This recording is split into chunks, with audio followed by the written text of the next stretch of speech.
This here is Domino. We just bought him today. He's a new addition to the homestead.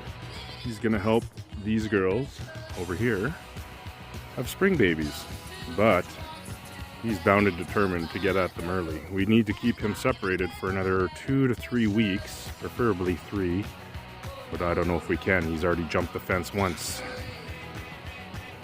So day 1 of Domino. Will he get past our fence? Can we keep him separated for 3 weeks? We'll see. Hi girls. Bye everybody.